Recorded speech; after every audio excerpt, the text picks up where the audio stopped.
What's up, guys? Welcome back to the channel. Right now my father-in-law and I are going up to Belleville, Michigan to look at a 2014 BMW X28i, something like that. Anyway, it's got a problem with the fuel pump, and they said they parked it, and then after they parked it out on some of their land, some mice got to some of the wires. So we're going to be looking at the extent of the damage and if we're going to get it.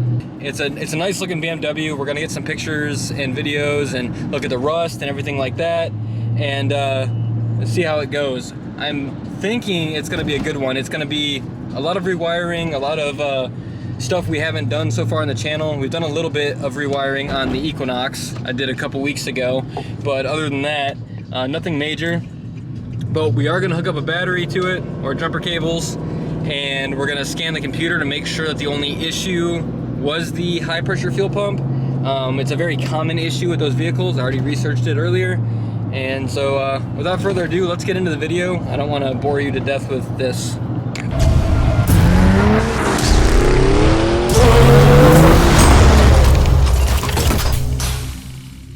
All right, I bought the BMW, guys. Let's take a look at it.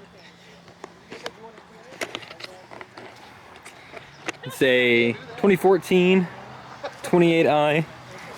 Like I said, it has some damage from the mice, high pressure fuel pump, or fuel sender, one of the two.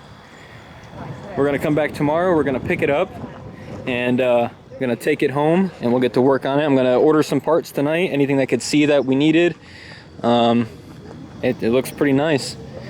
So, go ahead, and I will see you guys tomorrow when we come back to get it. All right, it's the next day. We got the BMW loaded up back there. We had to use a hand winch because the U-Haul ones don't come with power winches or anything. And it took us a long time. We got here, that took us about I guess we got here about 1:45. It took us about an hour and a half to do that. Now I got an hour to get it back home, and I'll show you on the screen right here, but getting this thing in the neutral when the battery's dead, you have to tighten this screw in, and you have to tighten it all the way, and that pushes the lever and pushes it in the neutral.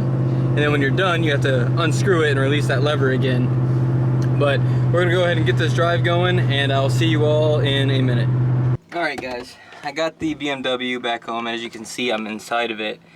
And if you're wondering why I'm wearing the mask, there's just a tiny bit of mold and mildew buildup in the bottom here. It doesn't look like it ever reached any electronics. It looks like it was actually looks like it was a spilled coffee container that just kind of sat at the bottom. So that'll clean up pretty easy. I didn't see any water damage any of the other places I looked, and I don't even think there's really water damage. I think it just sat in there. I don't think it damaged anything. But I'm going to I gotta get this hood, this trunk latch open, so I can get into there and get the battery out and clean it. I don't want to have to take the battery in and out through the doors or anything. And so we're gonna try to get that going, and then yeah, we'll go from there. All right, guys, I got it open. It's opened, and I got the battery removed, as you can see right there. And if you take a look inside where the battery was, you can see what I was talking about here. Like all that mildew and stuff. I'm gonna have to spray some neutralizer. Like I said, it was some coffee or something spilled in here, and pretty bad, pretty gross. But I should be able to, like I said, it didn't fill the whole thing. You can see where it did get kind of pulled up there, a little bit over here, but the wires here aren't bad, so it looks like it was concentrated over here and then it kind of spread. So I need to figure out what I'm going to do with that, and spray that out, clean that out, because that's causing it to stink. And I don't want it to stink, so I'm going to air it out. I'm going to spray something in there, probably neutralize it, get in there again, and wipe it all out at some point. For now though, I'm gonna get this battery on the tender. I'm kind of out of time for the day already. It took us a little bit longer than expected. So I'm gonna get this battery on the tender, and then tomorrow's Halloween, so I'm gonna carve my pumpkin tonight with my family, and I'll see you guys in a couple days. What's up, guys? It's a couple days later, and finally have some more time to work on it, and got the new tattoo going. So gotta be a little bit careful digging in here but we can take a look at a couple of the wiring issues that I was talking about. So if you see right here, we got the map sensor, pretty tore up, but we can see enough of the wiring. So it goes yellow, blank, black, white, and we can kind of see what I need to do. We got some more down here, that connector. We got a couple of the connectors right here as well. This one is probably going to be one of the worst because this is the coil pack into here, and that is well, that's a solid connection, so I'm gonna have to figure that out, and I'm not sure how to fix that one. Yeah, that one's pretty bad because there should be, so this one goes to right here. There's these two. There's a big chunk of the wire missing right here, and I don't know what this is, and it doesn't have a connector. It does at this point right here, but there's no connector right here, and there's not enough wire there for me to work with. And I think it goes into this whole thing, so I might have to replace that whole harness right there, because it looks like one unit, and it goes across. Yeah, that's one unit to go to all of the coil packs. So from here to here to here to here, all the way back, that's one full harness. Although if I'm able to get this off, I can probably pop off a couple pieces and maybe get some rewiring done there. If not, I'll have to replace that whole thing, which that will be expensive and I don't want to do. That's what I got to get at. I did the other day, I was home and I couldn't work on it. I didn't have any time, so what I did was I just opened all the doors and I let it sit open and air out for about 9 hours. And the smell is kind of gone. There's still a little bit left, but I did clean out that back area, and I got to get back in here now to open this hatch back up. I did try the got all this stuff in here. That battery I pulled out, you just saw in the last clip, it was completely dead. It's not even recognized by a charger, so I actually just have to replace it. And these batteries are expensive. Really expensive if you go to BMW for it. If you just get it yourself, it's not as expensive, but it's over 200 bucks. But I did find it at Walmart for 170, so that's probably what I'm gonna do. So let's jump in the car and I'll show you how to get the hatch open with no battery power. And yeah, let's see. All right, this is the best angle I'm gonna be able to get. Down here on the plastic, there's a little arrow that actually points to where the lever is. So the lever actually can move to the right, but what you need to do is you actually need to grab it and pull it to the left. So you reach a screwdriver in there. Yeah. Gotta make sure you get it right, because it's kind of hard to hit. Right here, I think.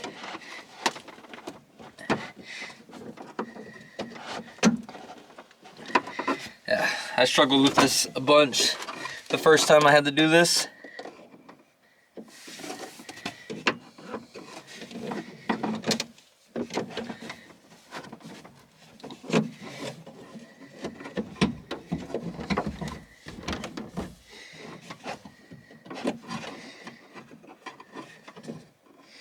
Let's see.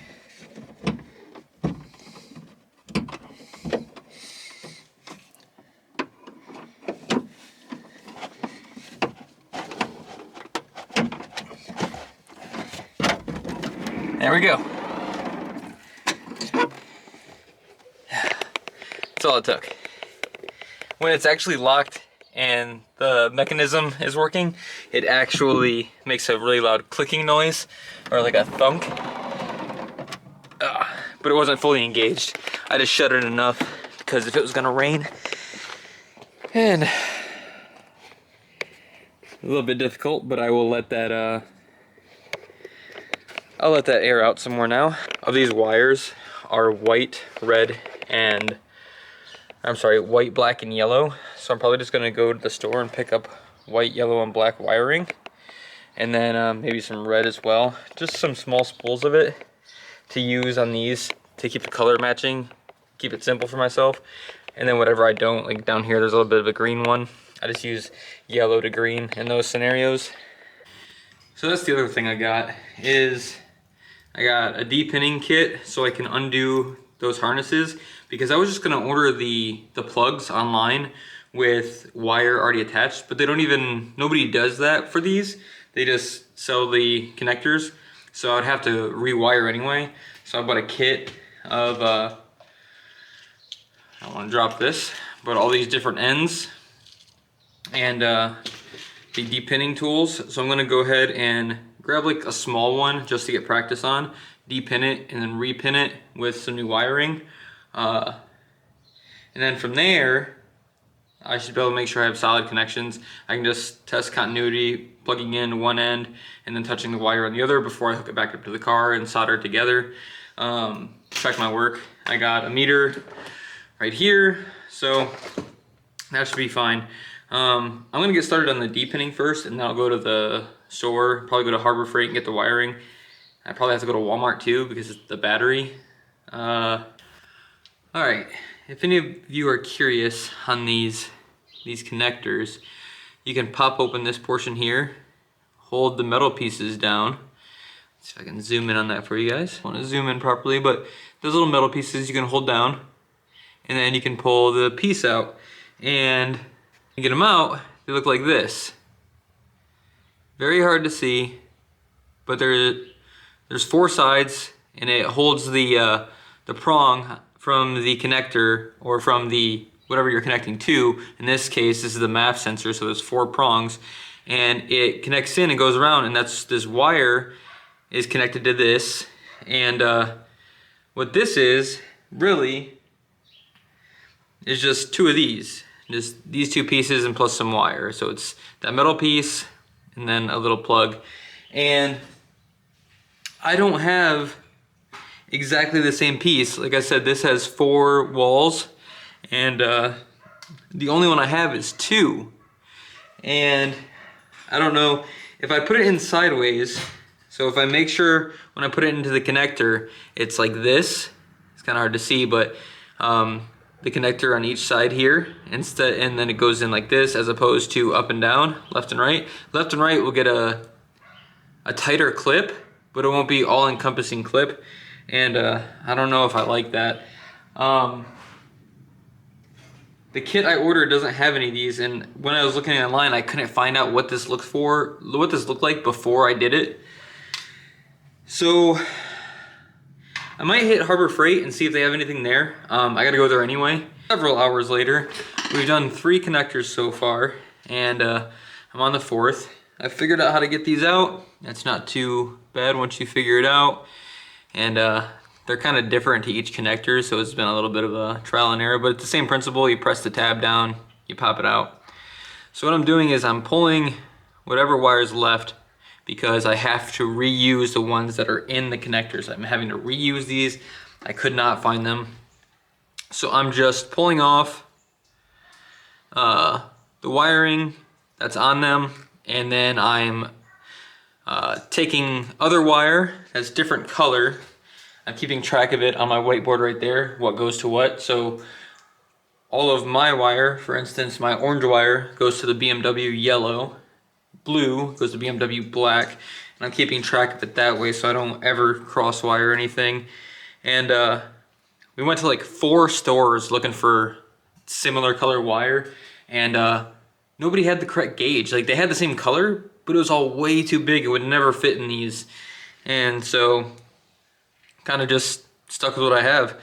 So we got this one to do, and then we have to take off the main harness, one of the main harnesses, do that one, and then there's to that one there's a coil pack and something else, and then I think that's it for the wiring.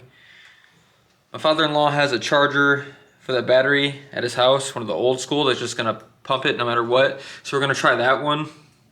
Alright, so I didn't end up needing to depin any more of these, but I can show you.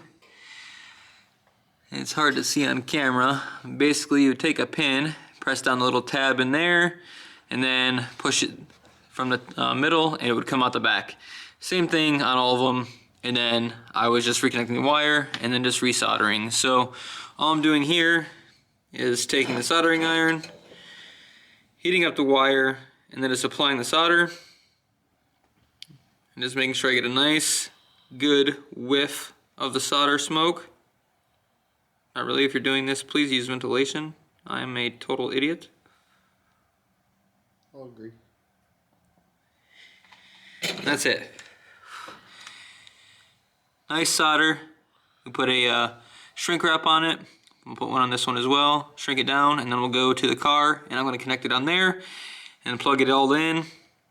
And that's pretty much it for that. We're going to hook up the battery tonight, tomorrow, maybe, next day, whatever. We'll hook it up and we'll see if the car will turn on. What's up, guys? As you can tell, it is dark out. It is not even that late. It's just daylight savings time. Screws us up here. Check this out. So we tried to hook up the battery in the back here, and we had it on that charger. It said 10 volts when my father-in-law took it off. We just tested it. We put it in and then we tested it. It was already down to 4 volts. So that battery is screwed. So he's going to get a replacement right now. We're gonna wait for him to get back with the battery, hook all it back up, see if we can get accessory power. If we can get accessory power, probably try to start it up. We'll need to clear the codes. After we clear the codes, we will try to run it. I need to get back underneath it and disengage the neutral switch because it is still in neutral. It has been sitting exactly where we pushed it off the trailer. As soon as I try to give it accessory power, I'll bring the camera in there so you guys can see what happens. Alright guys, it is super dark in here, and all it's telling me is transmission is not in park. And that's true, because it's not. Because I have that thing engaged. So I might need to get underneath there and change that before we can do this. 142,000 miles, guys. Engine coolant level low. This is probably freaking out because the battery was so dead. So we probably actually need to scan this and clear everything first. But I'm gonna get underneath the car. I'm gonna disengage the switch real quick, and we'll be right back. All right, so I wanted to show you guys underneath there, but as you know, it's dark out. And the bolt stripped, so that was fun. We probably spent 30 minutes getting that stripped bolt out, but we got it. So let's go ahead. We're gonna hit accessory power on this. We have accessory power. Let's try to start it. 3, 2, 1. Nothing. We got nothing. Brake pads. Everything's freaking out.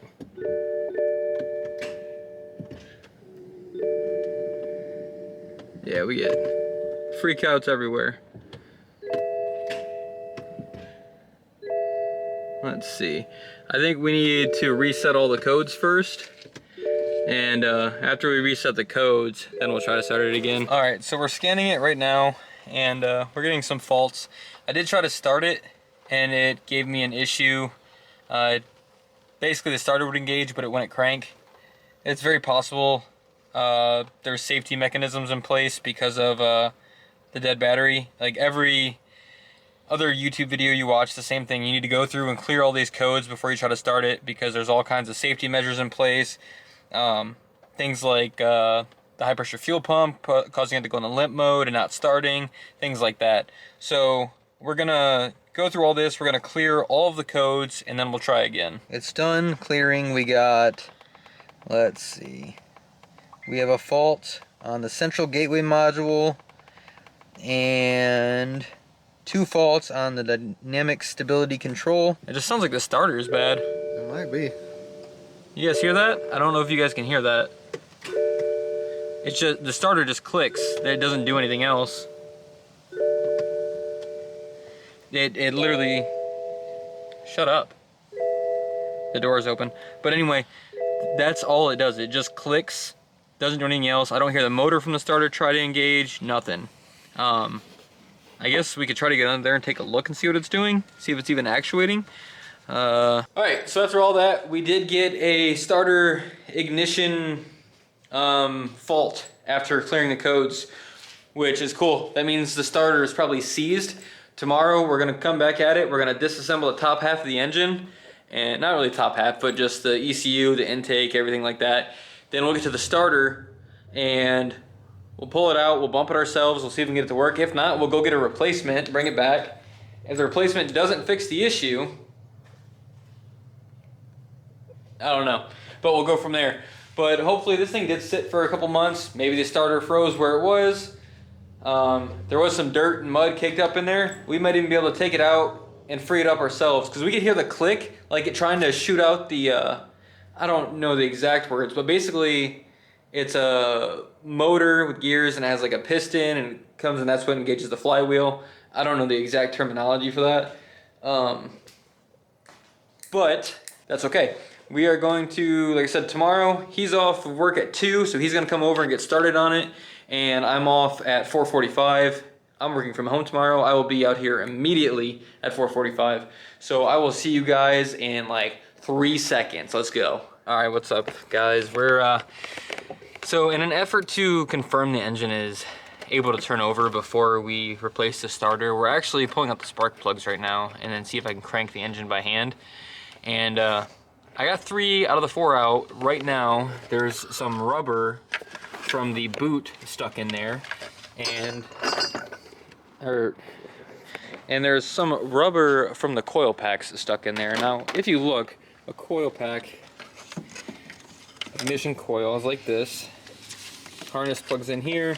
It's got a rubber boot right here, and then right down in there, there's a contact that touches the spark plug. And what has happened is this. That rubber boot was supposed to come off with the coil pack, and it did not. So it's still stuck in there. So we're going through and trying to get it out. And this is a very tedious process, but it is a very important process because we can't get the spark plug out without it. The socket doesn't fit down in there because it sits comfortably around the spark plug as well. So we're gonna keep working on that. And then in the next video, we're gonna end this one here. In the next video, you're gonna see that done. We're gonna try to crank the engine over by hand. We'll record that, and then we'll go from there and see what, see if it's even worth replacing a starter and moving forward, or if we just start scrapping the car for parts. So, see you guys next time. Make sure to like, comment, subscribe, and goodbye.